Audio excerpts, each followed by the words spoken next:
Continuing our reading in the World and Thorinn by Damon Knight. Today is section 2 of chapter 6. Thornton put his head in his hands. He remembered the fall, the wind buffeting him, such a wind as had never been felt, even riding Stonebreaker into the teeth of a gale in Hovenscar. He must have been falling 10 times as fast as a horse could gallop at least, and it had gone on for hours. He remembered the rings of the shaft wall whipping past him till they blurred together. He thought of that going on hour after hour while he slept, still falling. Box, are there people living near here?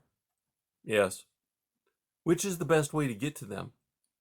Injuns will come to take things from this place. Injuns will take you to the people. Thornton disliked the sounds of this. Show me these Injuns, he said. Colors began to appear in the crystal. Wait a minute, Thornton said, and hitched himself across the ribbed floor until he could reach the box and turn it upright. The crystal had gone dark. He moved back a little to see better. All right. In the crystal, 2 spider-like things of metal appeared. They had metal eyes and waving metal arms with claws at the end, and they moved in a way that made Thornton ill to watch. That's enough, he said hastily. Box, I don't want to wait for the engines. How can I get out of here by myself? At the back of this place there are... The crystal lighted. It showed a wall of metal with 3 panels that opened and shut as he watched. Doors? Yes, doors. All right then. Thornton leaned over far enough to reach the place and took a piece of stuff, piled it to him, and wrapped the box in it. The strips he had tied it with earlier were gone. He cut new ones off the end of the cloth to make shoulder loops as before, and slung the pack on his back. There was still something disturbing and odd about all his movements. His arms seemed unnaturally light, and when he moved them, they went further than he meant them to go. It was like what had happened when Snorri's pipe began to roar. Then all things had lost somewhat of their weight. But this was much worse. Leaning forward cautiously and pressing with one hand on the floor, he straightened his legs and managed to stand up. The floor above was an ell or so over his head, shining the light between the ribs. He saw a dim reflected gleam from the ceiling, then another nearer, from a wall that sloped gently up into the darkness. It seemed that he was in a kind of midden hole into which things fell and sorted themselves out by their size. His first step took him high in the air. He clutched at the nearest rib of the floor above, overbalanced and drifted down, kicking helplessly to land on his back. He sat astonished, then got up and tried again. This time, using only his toes, he was able to keep his balance. Though he floated as high as an ordinary stride would have taken him, he tried again with still better results. He turned and began to follow the dancing beam of the light box.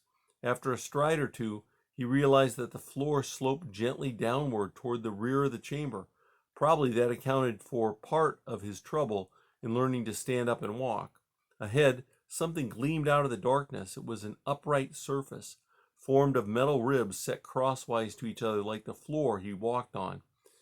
Beyond it, the floor continued, but now it was solid metal. Approaching the barrier, he discovered that it was made in sections that stood close together. Each section was about 4 ells wide.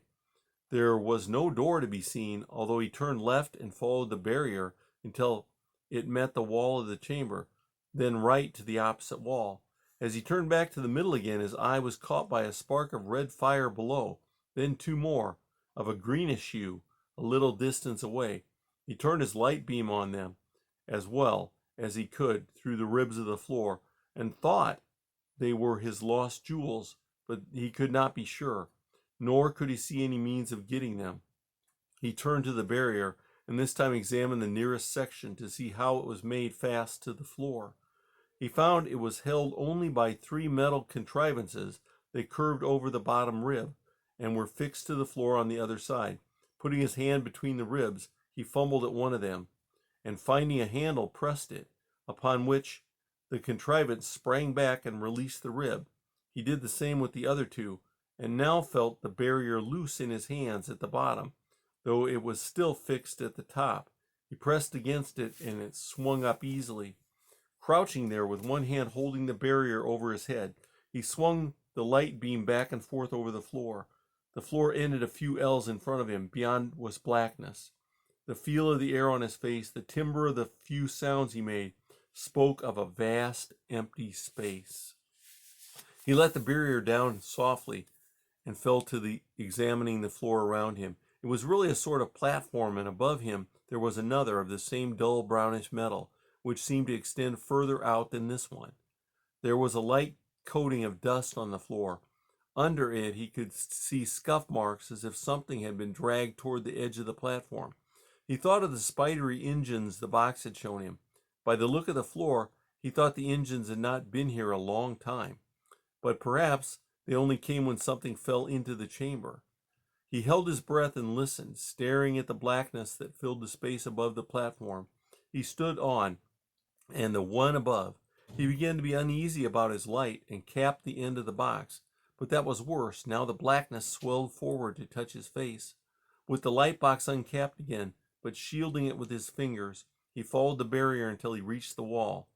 This was of solid brownish metal, not a grill work like the others, but there was a door in it.